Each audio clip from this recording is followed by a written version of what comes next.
Welcome to chapter 27 of the book of Proverbs. Become wise. And we do want to be wise people in God's eyes. I'll read a little in the Greek, then we'll go into the chapter. Mi havo tais avrion, ugarganoskis te texite e epiusa. Eg koliazeto se o pelas, ke mi toson stoma, aliotrios ke mi tasa heli. Do not boast the things for tomorrow, for you know not what the coming day shall give birth to. That's for sure. We have no idea. A lot of times we wake up and it just seems like it's the same one day after another. We have pretty much the same tasks to fulfill, but then all of a sudden nature, the weather changes. We have a giant storm or an earthquake and tornado, hurricane. All of these things, volcanoes, can change your life instantly. You don't know what's going to happen.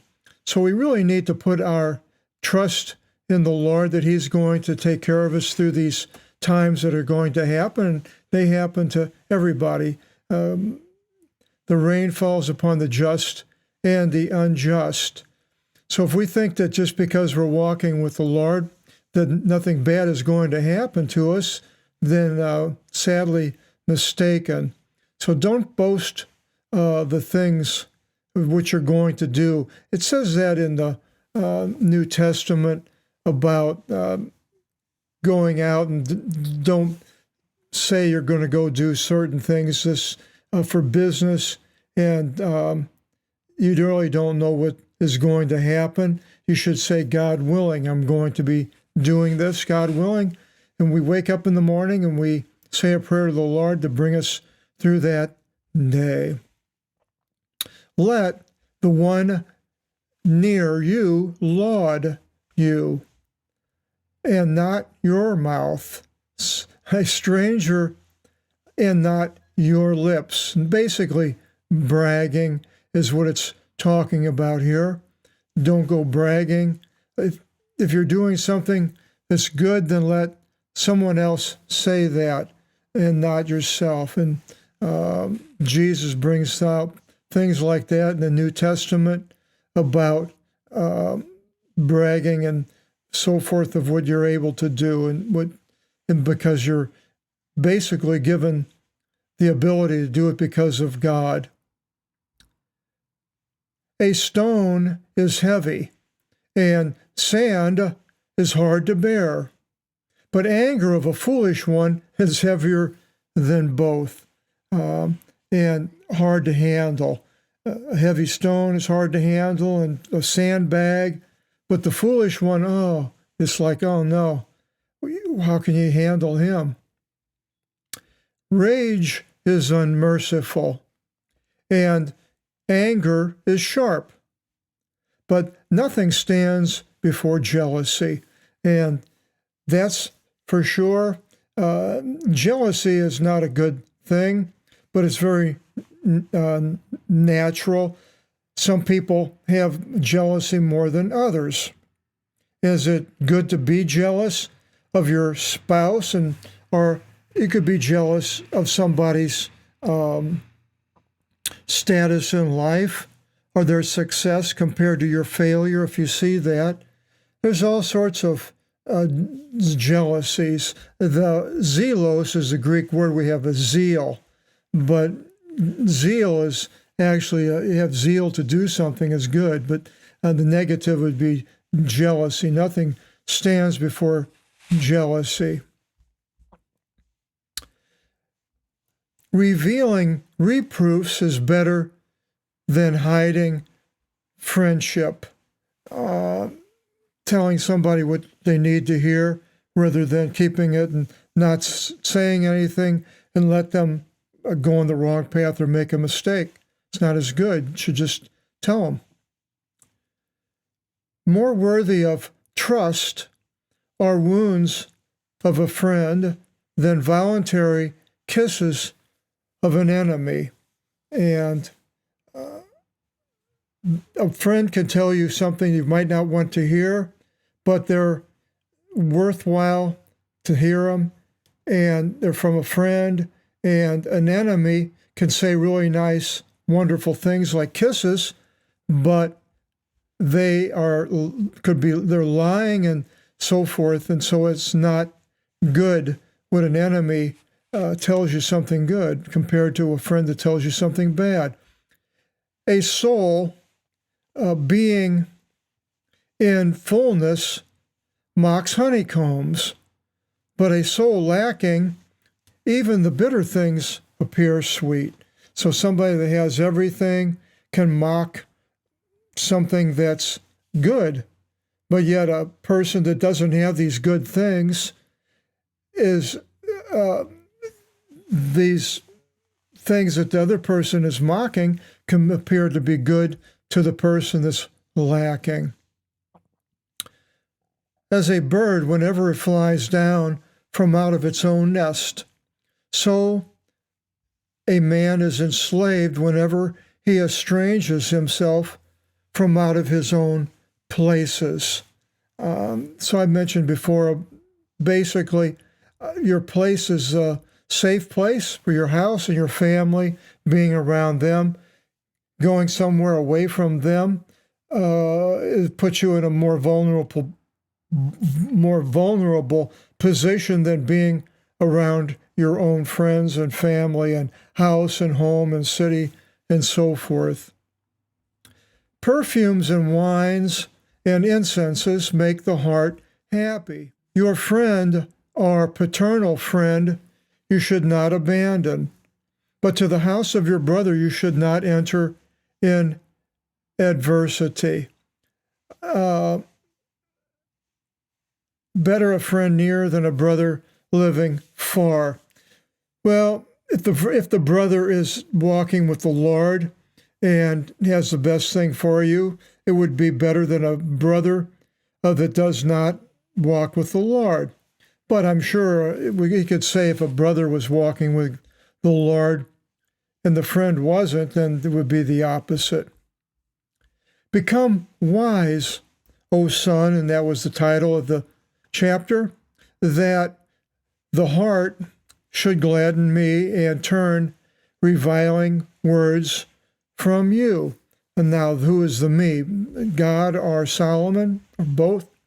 And so, becoming wise. So instead of reviling and saying things that aren't wise, the better to do the right thing. And this will gladden whoever it is, God or Solomon, Solomon being the father. A clever man of evils coming along conceals himself, but foolish ones coming along shall pay a penalty. So a clever man sees the evils and he hides himself from these things the best that he can, but a foolish one shall pay a penalty. And there was a man a couple of days ago in a store in New York City, they call it a bodega, and he had a man that came in there, and a woman came in there and caused a bunch of commotion and didn't get what she wants, and so she said she was going to go get her boyfriend to come back and take care of the problem, and he came in, started messing around with the owner of the store. Owner of the store grabbed a knife and stabbed him in the neck and killed him. And they arrested the owner of the store. Now, the state of New York doesn't have a stand your ground law. Stand your ground would be if somebody's attacking you, then you can attack them and kill them. But New York had, I don't know what it's called, but you're supposed to flee from anything that's happening to get away from the danger if you can, where this man couldn't hardly get out because the man was blocking the way, it seems like from the video. But no matter what, I'm not trying to make a judgment on what happened in that instance, but just to say that if the man could have gotten away, then he might have lost something. The guy could have stolen something, but here now he's in all kinds of problems. He might get out eventually, but causing himself a lot of problems. So it's kind of a good idea rather than just stand your ground, I think. Protecting you or your family is fine. I mean, that's what you should be doing. But if you have a way of getting around, away from it, Jesus basically says if somebody wants to steal something and let him give them something else. So I go along with that way rather than standing my ground. I don't want to harm anybody, hurt anybody. If I lose something, oh well. Now, a lot of people would say, well, that's foolish. You should be stopping them. But I don't know. This is what the Bible's saying here, though. It says, remove his garment, for an insulting man passed by, one who lays waste a stranger's goods, someone who's doing harm. He's coming by, insulting. Remove his garment. Don't let him do what he's doing, basically. Somehow you can stop him. Whoever shall bless a friend in the morning with a great voice shall not seem to differ from one cursing. So you go in and you wake up in the morning, everybody's kind of going on, and you're like just barely awake, and all of a sudden the guy comes in and goes, "Hey, Charles, how's it going?" And it's like, oh, man, please don't. So this is sort of what it's talking about. Drops of rain in a day of winter shall cast a man from out of his house. Likewise also a reviling wife drives a man from out of his house. And drops of rain would be sort of like a leaking roof or something, and you go outside to find out what's going on. You come out, then it gets you. And also a reviling wife drives a man from out of the house. The north wind is hard, but is called by name fittingly. The north wind, scleros, hard. Iron sharpens iron, where you have a file, and a man sharpens the face of his companion. Another person will sharpen another person. The one who plants a fig tree shall eat the fruits of it, or of her. And the one who guards his own master shall be esteemed. Planting trees will bear fruit, and a servant or a slave who does well with his master will be esteemed and given things also. As faces are not likened to other faces, so not even are the hearts likened to other men. I like that. Even faces different, so our hearts are not likened, are the same. Hades and destruction are not filled up. Likewise also the eyes of the insatiable man. The one fixing the eye to the Lord is an abomination. That would be the obstinate person. And the uninstructed ones are immoderate in tongue. Proving silver and gold is through burning by fire. You burn the dross and get them red hot, molten hot, and get the impurities off the top.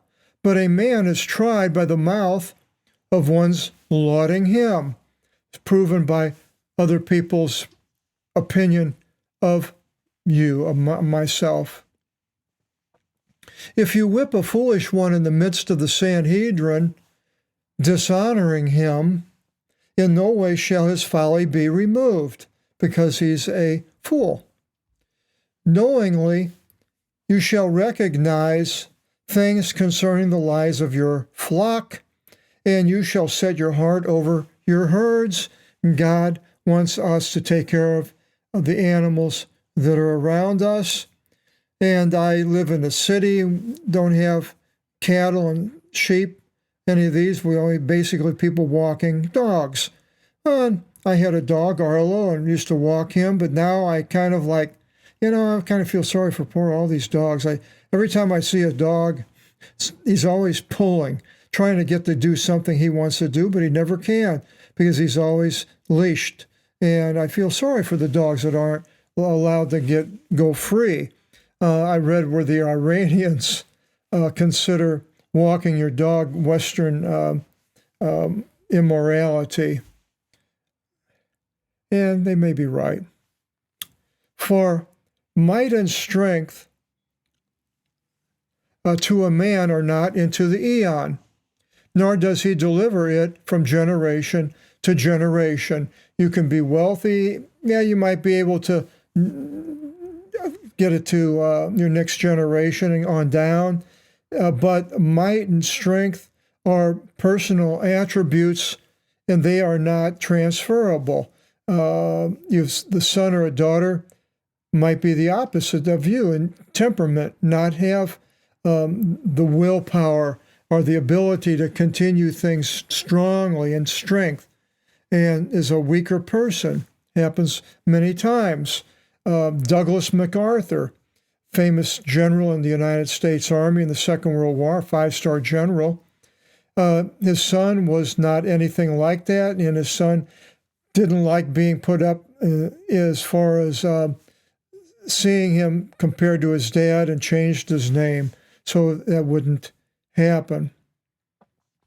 Care for the green things in the field, and you shall shear the herbage if we do the right thing. Just reading about how some Mennonites down in Mexico, southern part of Mexico, have cut down a lot of the jungle and have planted crops. But now they're getting in trouble by the government because they somehow think the jungle is better than the crops. And caring for the herbage in the field. Now, he's not talking about weeds here. It's not saying care for the weeds in the field. No, the green things, chloron, we have chlorophyll comes from that. The green things, the herbage, things that we eat. And gather together grass of the mountainous area for fodder for the animals, that you should have sheep's wool for clothes. Esteem a field that there might be lambs to you. And I was up in by the Canadian border in the state of Washington years ago, and the family, they're sort of like Mennonites, and they had sheep, and they had a fence system, half the size of a football field maybe, and they had a bunch of kids, and they would all get on the corners, pick up these the poles on, like, here's 4 corners, one on each one, and they'd pick them up and they'd all move together down to a new spot, get them into the ground, and so it would be all new grass for this sheep to eat. And then they would move from here to here, here, so forth. Very interesting.